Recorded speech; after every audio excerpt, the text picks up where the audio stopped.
He was a game addict, feeling disheartened because his favorite game, which he had been grinding for 3 years, had discontinued its service. During this time, he accidentally discovered a new and intriguing game. Bored with normal modes, he decided to play on the highest difficulty level, Hell mode, which unexpectedly pulled him into an endless game world. He found himself reincarnated as a young boy in this game, embarking on a new chapter in a different world. It's been 5 years since he was reincarnated here, taking on the name Aaron, given to him by a couple who raised him. He was born as a baby in this world, so he couldn't reveal his origins from another world.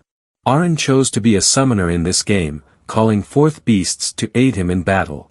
However, despite 5 years passing, Aaron still wasn't strong enough to fight the demonic beasts. Partly, this was due to his lowly family status, which prevented him from leaving the forest to level up, limiting him to training only with a childhood friend named Karina, a powerful sword saint. Aaron's talents as a summoner were undetectable to the judges of this world, making him seem ordinary. Yet, Aaron's parents never felt disappointed, always encouraging him to live a happy life. Karina, also from a humble family like Aaron's, was admired by everyone for her sword saint talent. Today, the Knights Guild was visiting to assess her abilities. Standing before the guild leader, Karina was eager to prove herself, despite knowing that deceiving them was punishable by death. If she couldn't satisfy them, she would be in serious trouble. Her father, Gori, was terrified, but Karina was even more excited, gripping her sword and ready to fight. Her opponent was a knight named Brand. The battle began with Karina aggressively attacking, gaining the upper hand until Brand kicked her into a wall. It seemed over, but Karina refused to give up. She attacked again, even more fiercely, leaving Brand breathless and admitting defeat. Defeating a knight at just 5 years old made her the pride of the village. Excited, Karina approached the guild leader to see if she could become a knight, but she was too young and had to wait until she was 12.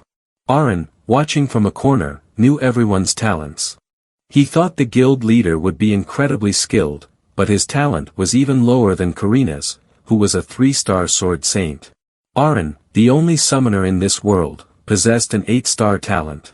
However, due to choosing Hell mode, he had been stuck at level 1 for 5 years. After Karina defeated the knight Brand, their unnamed village was renamed in her honor. Time passed, and Aaron was now 6 years old. He managed to level up his stone-throwing skill to level 3, but it was still too weak to survive in this Hell mode difficulty. Today, after his training, Aaron returned home to find his father coming home late, causing worry for his mother. Aaron's father, the leader of the village's hunting team, had to undertake dangerous tasks every autumn due to their low social status, like hunting demonic beasts for the village. This time, he returned severely injured, which confused Aaron. According to Uncle Gori, the Lord's new decree was the cause. The Lord had decided to reduce the hunters' risk by including civilians in the hunting parties, but this inadvertently hindered the hunters, and Aaron's father had struggled to save them. The next morning, Aaron's father regained consciousness. Knowing he couldn't work in his condition, Uncle Gori enthusiastically offered to help until he recovered. Aaron immediately refused, feeling he had pretended to be a child long enough. Though they weren't his birth parents, Aaron felt their love and knew it was time to help them. In the following days, he worked hard in the fields to support his family. With 60% of their produce going to the Lord, they needed a lot more for the winter, so farming alone wasn't enough. It was time for Aaron to hunt. Over 6 years, Aaron had accumulated enough experience to unlock a new skill, upgrading his summoned beasts. Today was a good opportunity to test it. He summoned a frog with a taunting ability, quickly luring a giant bird. Aaron's stone attacks were ineffective, so he changed tactics and summoned a pack of dogs to attack the bird. Despite the 15 dogs' efforts, the bird remained unfazed and even aggressively pinned Aaron down. This wasn't working. In desperation, Aaron summoned 3 blood-sucking worms to distract the bird, easing its pressure on him and giving him a chance for a final strike. His first hunt of a demonic beast felt exhilarating. Bringing its carcass back to the village surprised everyone. Aaron continued hunting these beasts, eventually reaching level 2. The jump from level 1 to 2 in Hell mode significantly increased all of Aron's stats. On that day, Aron decided to return home and reveal his duty in this world to his parents. His mother was very surprised by this revelation, while his father was not, as he had long noticed that Aron was no ordinary child. Regardless, Aron would always be their son. In December, Aron and Uncle Gory left the village to exchange goods for food. On their journey, Aron asked Uncle Gory if there was a way to elevate his family's status from serfs to commoners.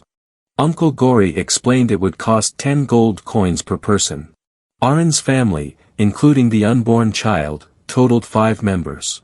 Determined, Aron resolved to help his family become commoners before leaving the village. To raise the 50 gold coins needed, Aron realized he had to hunt demonic beasts for several years and save a lot.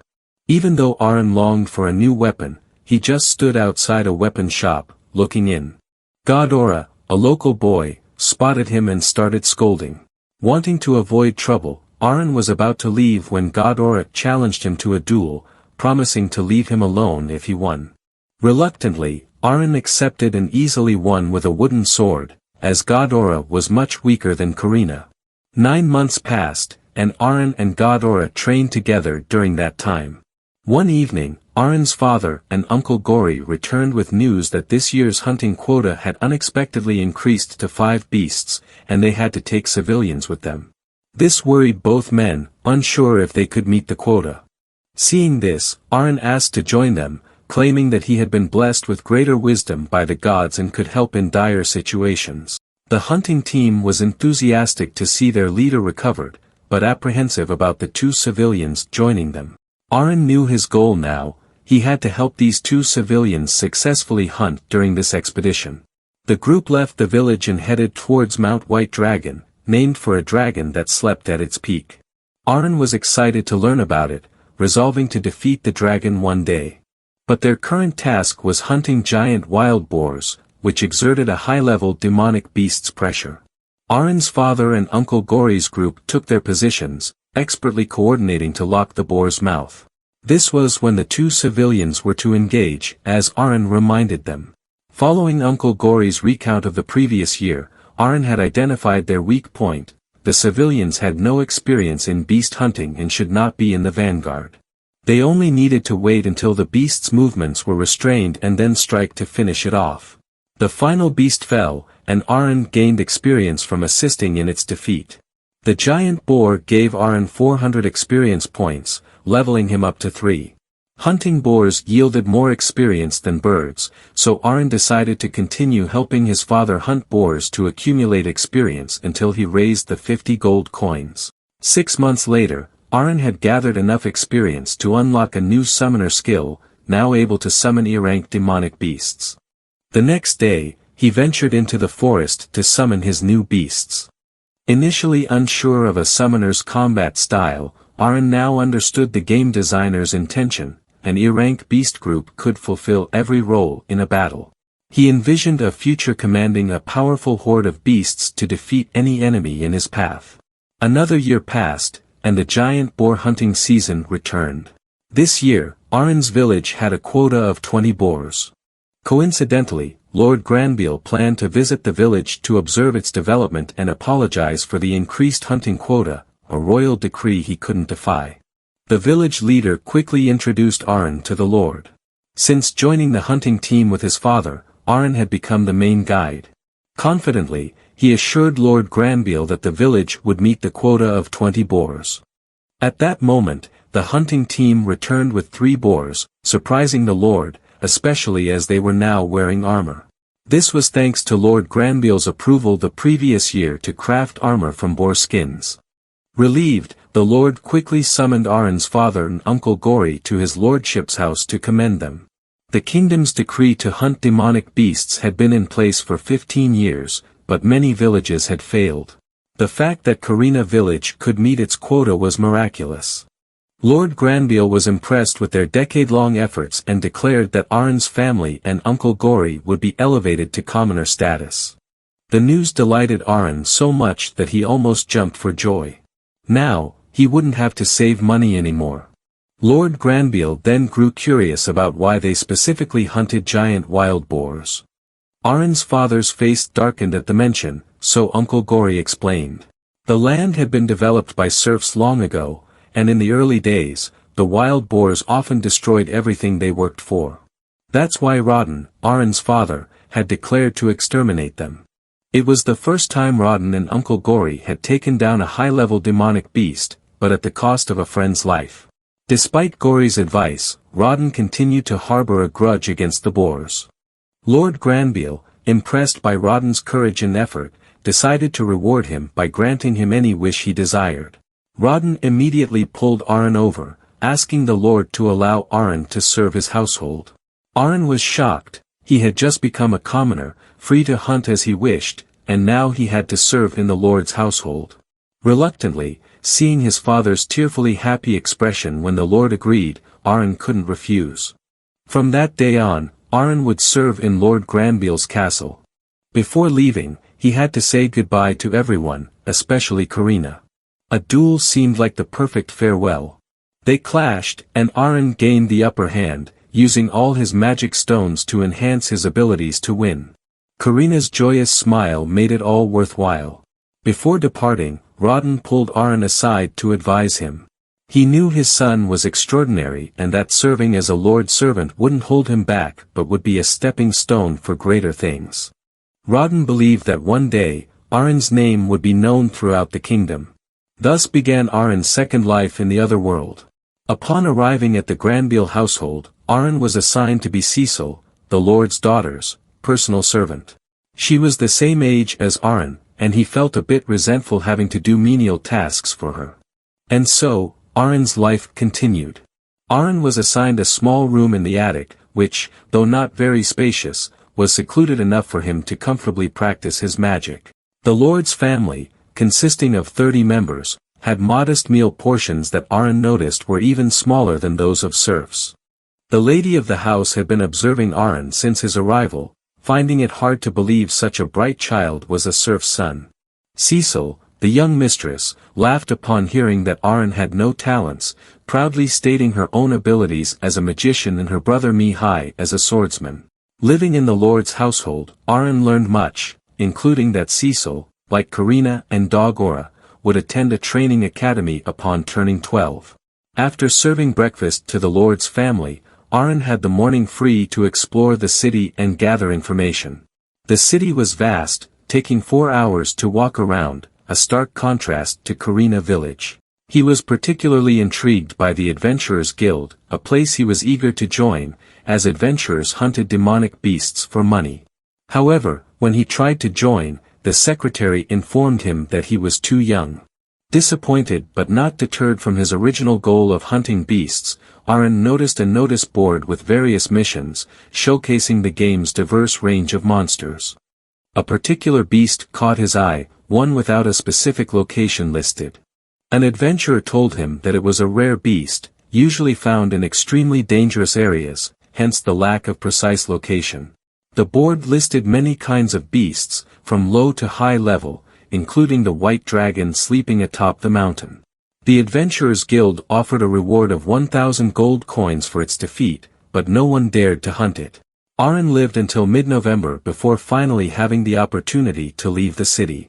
During his time there, he gathered a lot of information, helping him to easily choose suitable locations for hunting demonic beasts. He summoned a bird named Hook and gave it basic commands, which it understood well, much to Aron's delight. Since leveling up as a summoner, Hook was the smartest among all the beasts he had summoned. Hook's task was to scout for demonic beasts, and it quickly located a group of goblins, leading Aron to them. Aron then summoned a pack of tigers named Tama to surround the goblins from all sides. Despite their numbers, the goblins were not easy to defeat. Feeling the situation was getting out of hand, Aron changed tactics and summoned a butterfly-like beast named Ajiha, whose ability was to put the goblins to sleep with its dust. This was Aron's chance to finish them off. He threw stones, but since the goblins were D-rank beasts, his throws weren't lethal. He let Tama finish them off. After 2 hours of hunting goblins, Aron earned a total of 1,000 experience points, making this his most successful hunt. Now, it was time to collect magic stones. Aron dissected the goblin corpses, finding the D-rank magic stones valuable for a summoner like him. After collecting all the stones, Aron wanted to continue hunting. He searched the forest for more goblins, and by evening, he had caught a total of 80 goblins and 5 horned rabbits. It was a great day off that allowed Aron to level up twice. During the hunt, he also learned more about Ajiha's abilities. It could put most demonic beasts to sleep, but some could resist. Aron lost a few Tama in this hunt and needed E-rank magic stones to resurrect them to complete his team. Continuing the hunt, he commanded the Hook flock to keep searching, but as it grew dark and their vision impaired, it became difficult to continue. Although he wanted to keep hunting, it was time for Aron to return to the city. A month later, Aron would leave the city every 6 days to hunt demonic beasts, and his current level had reached 12. As time passed, Aron became increasingly eager to hunt more, although he wanted to upgrade his equipment. However, he decided to save his money for a complete and satisfying set. Upon returning home, the butler summoned Aron to appear before the Lord. The Lord commended Aron for excellently completing his assigned duties but was curious about what Aron did on his days off. Since there was no point in lying, Aron admitted he went hunting demonic beasts, explaining it was a way to live like his father, the hunter Rodden, even while serving in the Lord's household. This revelation surprised the Lord, who felt he had made the right choice in selecting Aron, acknowledging his bravery. The Lord then inquired about the corpses of the beasts, advising Aron against selling them outside, as it could tarnish the family's reputation. Instead, the Lord offered to buy them directly, paying 1 silver coin for each. 6 days later, Aron went hunting again, aiming to start his day with